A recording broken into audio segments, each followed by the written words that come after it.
Éléonore Perra, bonjour. Vous êtes chef du service économique et financier de la représentation permanente de la France auprès des Nations Unies. Nous venons d'organiser un événement avec Business France à destination des entreprises françaises. Vous pouvez nous en parler ? Bonjour Anne-Claire, avec plaisir pour revenir sur cet événement très important que nous avons organisé avec Business France le 22 et 23 juin dernier, ici à la mission permanente pour mettre en lien des entreprises françaises avec les acheteurs onusiens. Alors pourquoi c'est important ? D'abord parce que l'ONU représente un marché considérable d'achat de près de 25 milliards de dollars par an, sur lequel la France est extrêmement bien positionnée.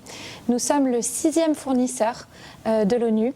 Nos entreprises ont fourni jusqu'à 730 millions de dollars l'an dernier de services, d'équipements, de fournitures de biens pour accompagner l'ONU dans ses différentes missions. Et ces achats sont extrêmement variés pour nos opérateurs français puisque nous excellons dans les domaines comme la santé avec des vaccins, mais aussi l'agroalimentaire, les services informatiques, les services de soutien, de transport logistique. Et donc c'est autant d'opportunités pour nos entreprises de contribuer aux missions de l'ONU sur le terrain. Racontez-nous ce séminaire. Alors pendant 2 jours, les entreprises françaises sont venues ici et ont rencontré les différents acheteurs onusiens, le secrétariat de l'ONU évidemment, mais aussi le PNUD, l'UNICEF, le Programme alimentaire mondial.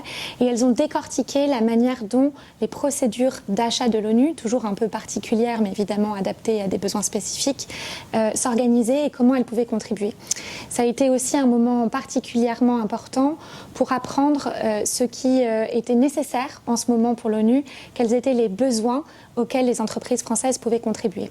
Aujourd'hui, nous avons plus de 1800 entreprises françaises qui fournissent 32 agences onusiennes. Et donc, on a tout un ensemble de services qui peuvent être fournis et c'est particulièrement important pour chacune d'entre elles de comprendre comment elles peuvent apporter et faire la différence sur les marchés de l'ONU.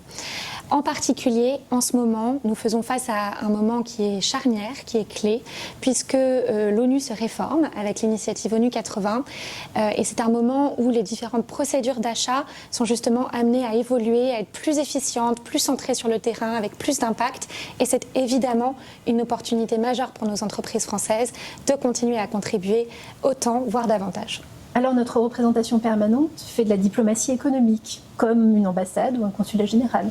Oui, exactement. En fait, dans la mesure où nous contribuons à rapprocher les entreprises françaises des besoins, des attentes de l'ONU, on est tout à fait dans cette logique. Alors évidemment avec des spécificités de l'ONU sur le terrain qui se déploient sur l'ensemble des différentes géographies, mais avec autant de besoins et d'apports que peuvent donner nos entreprises françaises, avec des savoir-faire très particuliers. Je parlais tout à l'heure des vaccins, de la santé, mais aussi de l'agroalimentaire. Et donc, quand une entreprise fournit ses services à l'ONU, c'est aussi une façon pour la France d'aider l'ONU à accomplir ses missions. Et donc, c'est particulièrement important.